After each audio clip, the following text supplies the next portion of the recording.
त्याच्या मेंदूचं नियंत्रण हरवलंय, त्याचा ब्रेन डेड होणार आहे, काय होणार आहे हे त्याला हात लावल्यानंतर डॉक्टर साहेब सुद्धा शाश्वती देऊ शकणार नाही की अशी व्यक्ती की ज्या व्यक्तीला मी हात लावतोय ती व्यक्ती ऑपरेशन झाल्यानंतर जिवंत असेल की नाही.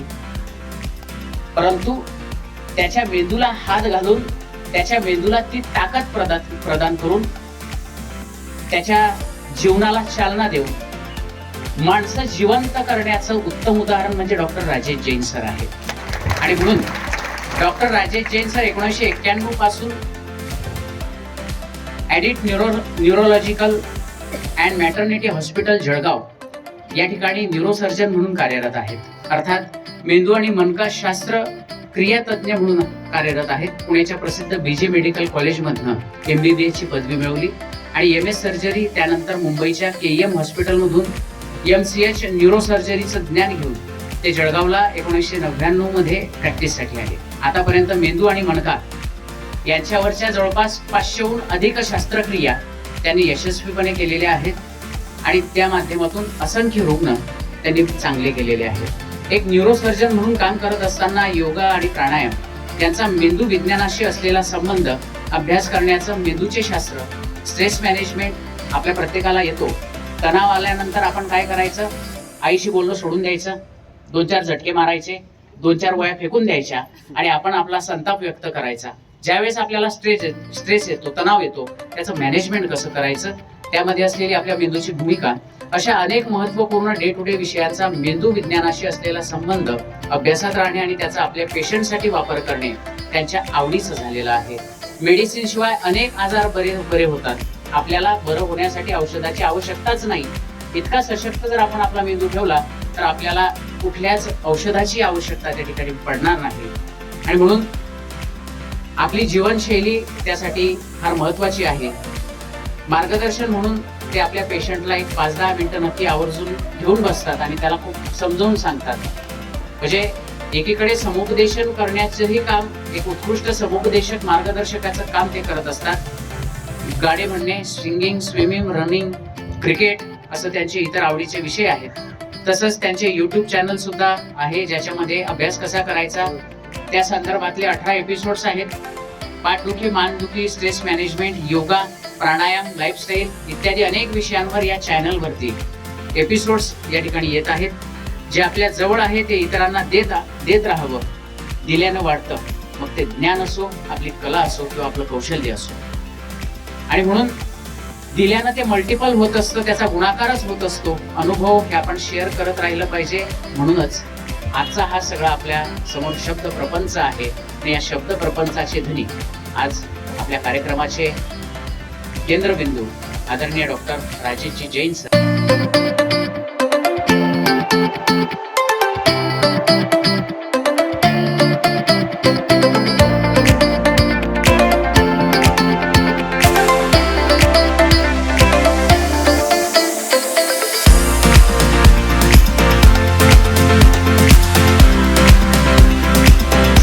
लोकशाही असलेल्या भारताला बहाल केलं आणि ज्या मातेने आम्हाला संस्कार दिलेत, विचार दिलेत, गुणवत्ता दिली, शिक्षण दिलं, ती आई सरस्वती. आई सरस्वतीचं पूजन करत असताना त्या सरस्वतीचेच आशीर्वाद एक वेळ आदरणीय डॉक्टर राजेश जैन सर यांचे स्वप्न पूर्ण करण्यासाठी हेच आशीर्वाद त्यांच्या परिवारातून, त्यांच्या आईनं, त्यांच्या मातोश्रीनं दिले असतील आणि ती मातोश्री ज्यांच्या विचारांनी घडली असेल, त्या क्रांतीज्योती सावित्रीबाई फुले भारतीय राज्यघटना आदरणीय डॉक्टर राजेशजी जैन सर यांचं आहे. खरं तर जैन सर आणि आदरणीय प्रवीण कोळी सर यांचे फार पूर्वीचे संबंध आहेत. हे संबंध नुसते आपल्याला मार्गदर्शन करण्यापुरते या ठिकाणी मर्यादित नाही, तर आपल्यापैकी जर कोणी भविष्यामध्ये डॉक्टर की वैद्यकीय व्यवसायामध्ये पदार्पण करत असेल तर हे मार्गदर्शन आपल्याला भविष्यामध्ये त्या ठिकाणी उपयोगी पडणार आहे. हे कर्तृत्व आपल्याला त्या ठिकाणी मार्गदर्शक या नात्यानं कामी पडणार आहे. आणि म्हणूनच या कर्तृत्ववान अशा दोघही मान्यवरांचा या निमित्ताने आपण शब्द सुमनांनी सत्कार करणार आहोत. मी स्वागत गीतासाठी विनंती करतो स्नेहल पाटील, मानसी पाटील, पौर्णिमा शिंदे.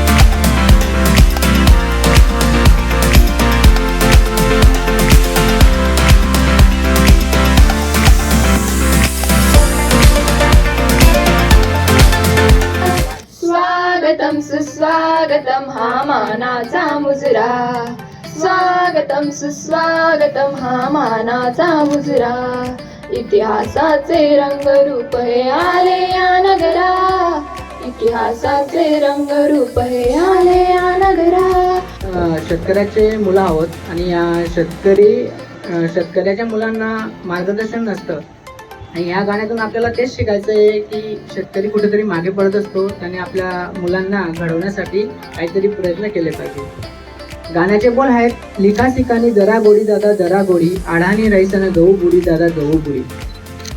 लिखा सिकाने जरा गोडी दादा जरा गोडी, आढाणी रईसन गहू बुडी दादा गहू बुडी. लिखा सिकाने जरा गोडी दादा जरा गोडी, अडाणी रईसन गहू बुडी दादा गहू बुडी. शेतकरी दादा तर तुम्हाला भारताच्या नागरिक यासाठी म्हणतोय की तुम्ही आज इथे आलेला आहात तुमच्या मुलांचं भविष्य सुधारण्यासाठी. तुमच्या मुलांचं भविष्य सुधारण्यासाठी तुम्ही आज इथे आलेले आहात. भविष्याप्रती तुम्ही सजग आहात आणि नागरिक तोच असतो जो आपल्या देशाप्रती, गावाप्रती, आपल्या घराप्रती, आपल्या मुलांप्रती सजग असतो. म्हणून तुम्हाला भारताचा नागरिक म्हणतो, विद्यार्थ्यांचा पालक नाही म्हणतो. आणि म्हणून तुमच्या प्रति मी नतमस्तक होतो की तुम्ही आज, मला माहिती मी पण एका शेतकऱ्याचा मुलगा आहे आणि मी पण शेतात काम करतो. तर आज शेतीचे खूप लगबगीचे दिवस चालू आहेत, कपाशी वेचणी चालू आहे, मका लावणं चालू आहे. तर तुम्ही वेळ काढून इथे आलेला आहात म्हणून तुमच्या सगळ्यांप्रती, विशेष करून तुमच्या प्रति, पालकांप्रती, भारताच्या नागरिकांप्रती मी प्रणाम करतो तुम्हाला की तुम्ही तुमच्या मुलांचं भविष्य सुधारण्यासाठी इथे आलेला आहात. आणि करत न करत तुम्ही समजा किंवा नका समजा, तुम्ही भारताचं भविष्य निर्माण करण्यासाठी सक्रिय सहभाग करत आहात हे नेहमी लक्षात ठेवा. तर मी प्रवीण कोळी सरांचा विद्यार्थी, ते माझे गुरु.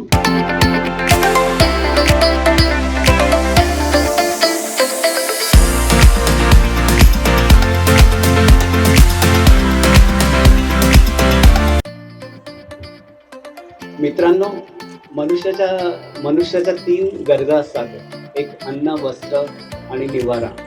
याशिवाय तो जगूच शकत नाही, बरोबर आहे. आणि आता मोबाईल शिवाय पण मनुष्य जगूच शकत नाही. मोबाईल हा आपल्या जीवनाचा एक अविभाज्य घटक झालेला आहे. पण हा मोबाईल शाप की वरदान हा एक क्वेश्चन मार्कच आहे. मोबाईलचे पण बरेच फायदे आहेत, बरोबर आहे. मोबाईलमुळे आपल्याला नवीन गोष्टी, ज्ञान, कल्पना, माहिती होतात. पण मोबाईलमुळे आपलं पूर्ण जगच आपल्या खिशात असतं. पण मोबाईलचा अतिरेक वापर केल्यास ते आपल्या स्वास्थ्यासाठी हानिकारक असते.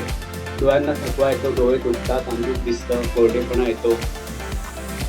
आणि दुसरे म्हणजे आपण तासनतास कॉम्प्युटर, मोबाईलवर जेव्हा बसतो तेव्हा आपली हालचाल होत नाही, एक बैठक जीवन होते, व्यायामाचा अभाव होतो.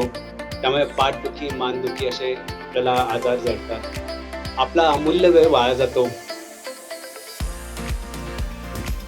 आपली एक मानसिक ताण होतो, एकाग्रता पण आपली भंग होते. आजकाल आपले हजारो व्हर्च्युअल फ्रेंड्स आहेत, बरोबर. ते इंस्टाग्रामवर आहे, फेसबुकवर आहे, व्हॉट्सअपवर आहे.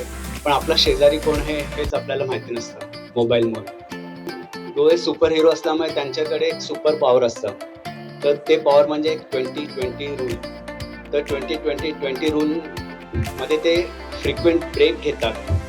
तर त्यामुळे त्यांना त्या आराम पडतो. आता हा 20-20-20 रूल खूप महत्त्वाचा आहे. तर मी त्याला एका मिनिटात सांगतो की दर 20 मिनिटांनी 20 फिटावर 20 सेकंदासाठी बघायचं. म्हणजे 20 मिनटं झाले की तुम्ही ब्रेक घ्या आणि थोडं ब्लिंक करा आणि 20 फिटावर बघितलं तर तुमच्या डोळ्यांना ब्लिंक केलं तर नॉर्मली आपण जे ब्लिंकिंग करतो ते 15 ते 20 टाइम्स पर मिनिट करतो. पण जेव्हा आपण कॉम्प्युटरवर बघतो तेव्हा फक्त 5 ते 6 टाइम ब्लिंक होतं. जेव्हा ब्लिंक होतं तेव्हा टिअर फिल्म स्प्रेड होते आणि आपले डोळे मॉइस्ट होतात. त्यामुळे ब्लिंकिंग खूप महत्त्वाचं आहे. तर मध्ये मध्ये इंटरमिटंट ब्रेक घ्यायचा आणि त्या ब्रेकमध्ये थोडं स्ट्रेचिंग करायचं, आय एक्सरसाइज करायचं. तर आपल्याला पाठदुखी, मानदुखीसारखे हे नाही होणार. आणि टाईम पण खूप झालेला, मी जास्त हे नाही घेते.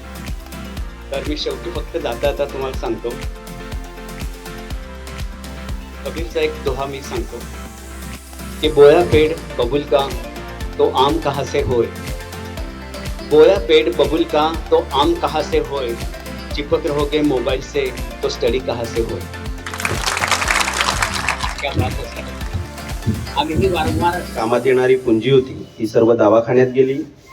आईचा दवाखाना, आई सतत आजारी असते, आईला दम्याचा विकार आहे, प्रकृती जेमतेम आहे, नाजूक असते. एक वेळ असा होता सर, मी सरांशी जेव्हा सर्वात पहिले भेटलो तेव्हा सरांची फीज 300 रुपये होती आणि वडील गेले, पैसाही हातातून गेला.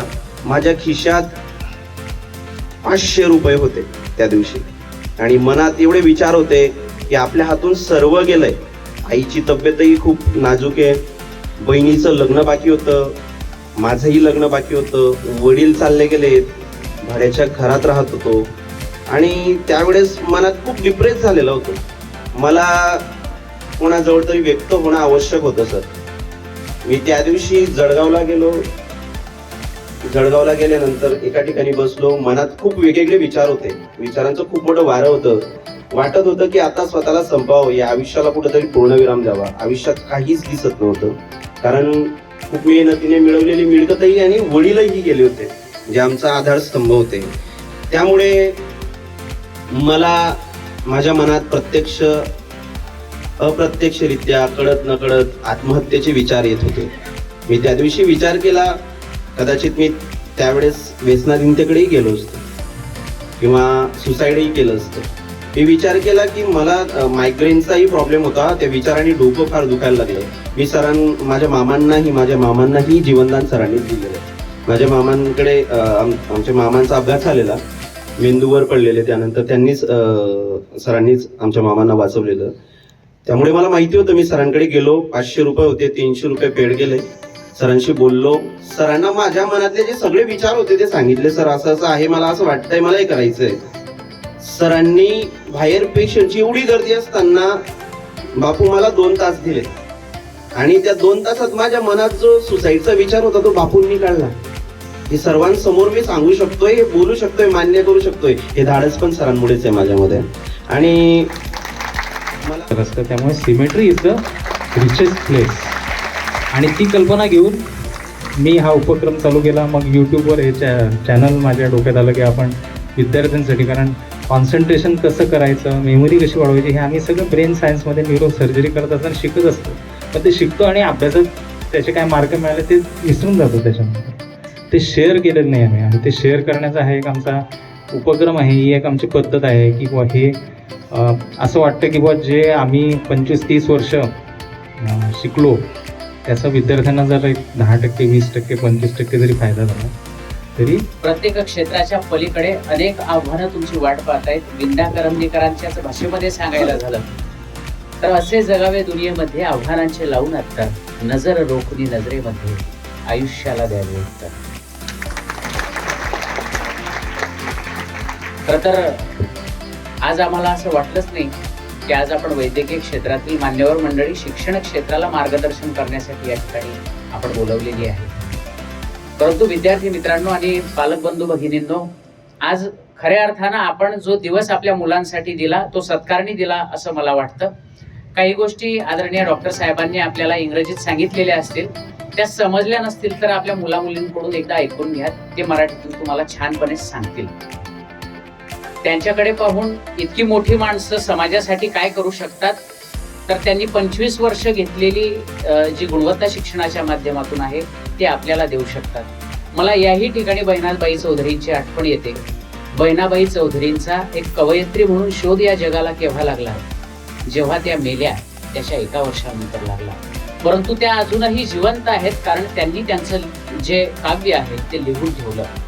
आणि डॉक्टर साहेब, आपण करीत असलेलं काम हे अजरामर राहील, कारण आपण असल्या प्रकारच्या कार्यक्रमांच्या माध्यमातून नेहमी आमच्या विद्यार्थ्यांना देण्यासाठी या ठिकाणी आवर्जून येत असतात आणि भविष्यातही आपण जरूर याल.